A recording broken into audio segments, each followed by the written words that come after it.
I always like to start every single program with this lesson. And the reason why is the only thing that is going to hold you back through this entire process and through actually building a career behind the chair is your fear. And I just want to let you know that fear is sneaky. It creeps in so many different ways, and sometimes you don't even realize that it's fear that's holding you back. So, raise your hand if you are an introvert, if you are an overthinker, if you are a perfectionist, if you are all of the above. And raise your hand if you are so terrified of judgment. So, even having just one of these qualities makes it so much harder to put yourself out there and really promote your work. If you are not putting yourself out there, no one will know what you're doing and how to support you or what you offer.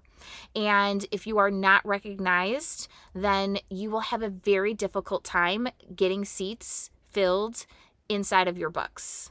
So, I want you to stop thinking of promoting yourself on social media or taking action in the things that we're about to give you to do as promoting yourself. I want you to think about it as connecting, making connections and building trust with the people that are going to possibly be future clients. Self-promotion definitely has a bad rap. When done wrong, it feels unauthentic. First, I would like you to remind yourself that you are connecting to other people to build relationships and to serve and to solve their problems. So I want you to let go of the attachment to what's in it for you.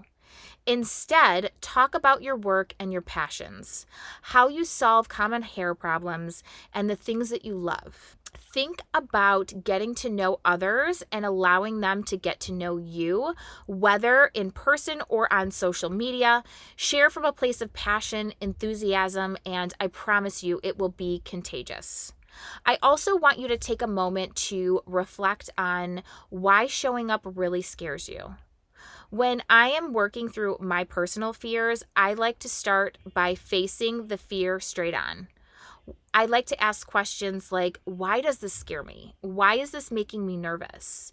And make a list of all of the reasons so you can see tangible things that you need to work through this entire process. Something I like to do is play worst case scenario. I like to go through all of my fears and walk through what is the worst thing that can happen. And when you actually start doing this exercise, you're going to realize how ridiculous some of your fears really are. So go back and think about why you are feeling scared and really ask yourself, is this real or is this a story I'm just telling myself? I also want you to take a moment to go back to your why. So now that you've reflected on the fears and what the cause is, I want you to reflect on why you got into hair in the first place. And I want you to think about the benefits of actually putting yourself out there. So we thought about all of the possible things that could go wrong, all of the negative things. Now I want you to daydream about all of the amazing things that could happen and the opportunities that will come your way, and think about what that looks like. Envisioning and taking time to really map out what could happen is going to create desire, and it's going to manifest what you want for your business. I also want to take a moment to talk about reframing rejection, because a lot of people fear rejection, and this is one of the reasons why they do not put themselves out there. For some of us, it could be so scary to hear no, or just to be rejected with no response, and it can hinder us from going after some of those bigger goals that we really have set for ourselves. So we need to reframe rejection, and we need to start thinking of the word no as not right now. When we share something that's really important to us, or we're working with clients and they aren't as happy with our work as we'd like them to be, that can be a huge blow to our ego. So we can reframe the way we perceive rejection so that it doesn't hold us back from growing and trying new things in the future, and from us creating consistency inside of our business, because consistency is key.